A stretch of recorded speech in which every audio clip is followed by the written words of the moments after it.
Okay guys, welcome back. As you see here, I have completed my 6.5 measurement for my wristlet. Okay, and you want it between 6 and 6.5, and 6.5 is working good for me. Alright, so now once you've completed that, what you want to do is you want to fold these two ends over, and you can fasten this off and then weave them in with a needle if you'd like. I found that it was equivalent to slip stitching across, and I've got a knot, of course. So that's your choice. If you want to fasten off, that's fine. And if you'd rather just slip stitch it, which is the way that I'm going to do mine, and that is also fine. So then what you want to do at this point is you're going to go into your first stitch that you completed, and then you're going to have one loop here working on the opposite side, and you want to pull through and through. Okay, so again, you want to go through the next chain or the next stitch, and from one side to the other, and just pull through and through. Okay, as we all should know how to do slip stitches by now, and this is just what we call slipping across. And you're just going to join these. Okay, make sure that you're lining up your stitches appropriately. And you should have one stitch for one stitch on each side. And I am super happy about this yarn. Beautiful yarn by Lion Brand. Okay, so again, just keep going all the way across.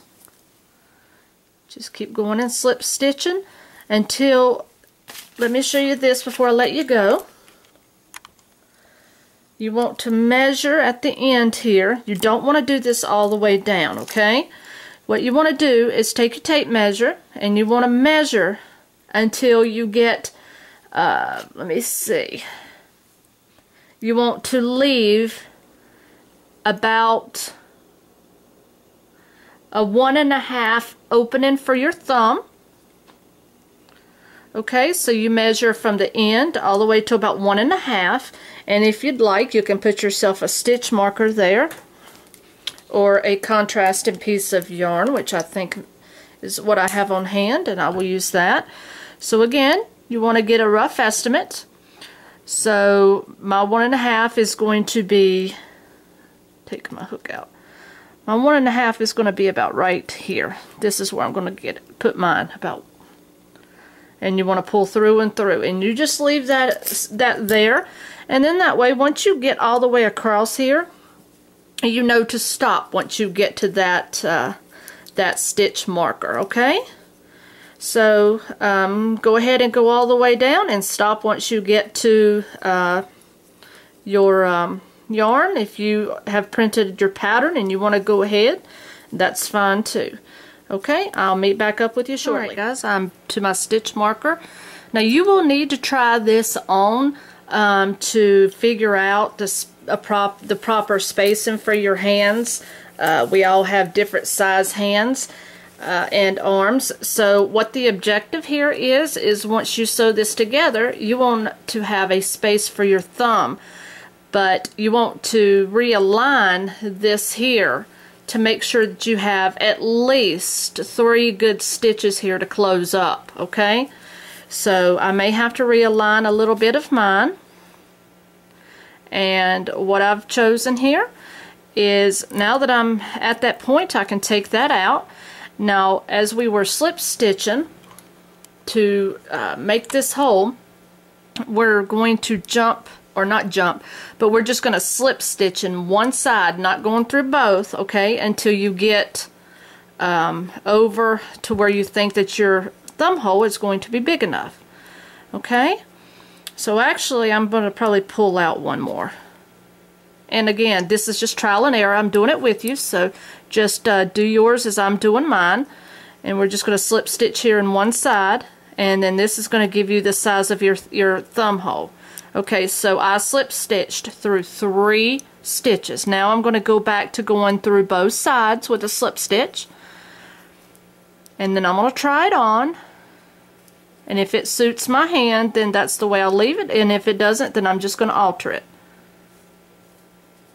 Okay, so what that does is that's going to leave me 4 slipped stitches all the way to the end,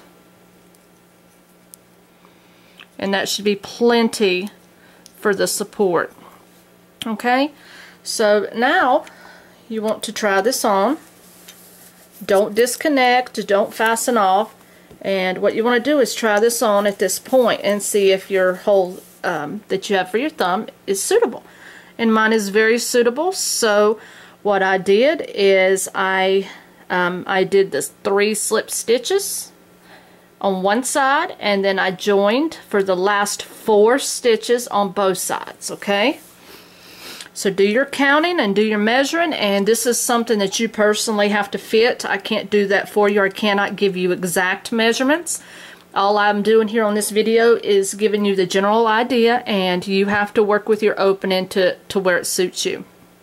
Okay, and then what you're going to do at this point, you can fasten off, or you can make yourself a decorative border with the same yarn, you know, go around here and then go all the way around. You can do that on both ends. You can do it with a contrasting yarn. That's up to you, or you can fasten off here and tie off, weave in your ends, and let it go at that. Add you a couple decorative buttons or a small flower down here. So that is up to your imagination. You're the designer there for your decoration part of this.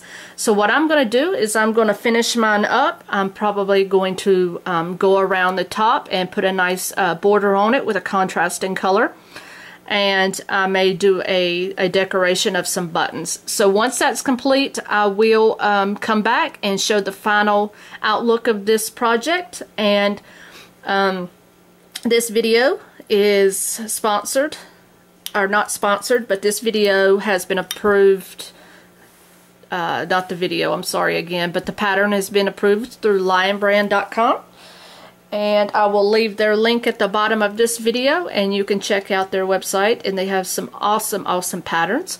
So if you go to their website and you see anything you would like to have for a weekly Pattern Wednesday project, feel free to leave me a comment and let me know. Alright guys, so until my finished product, I hope you guys enjoyed this video. Leave me some feedback, and don't forget to hit the like button. I do appreciate all the support I get. So until my finished project, I will see you guys in a bit.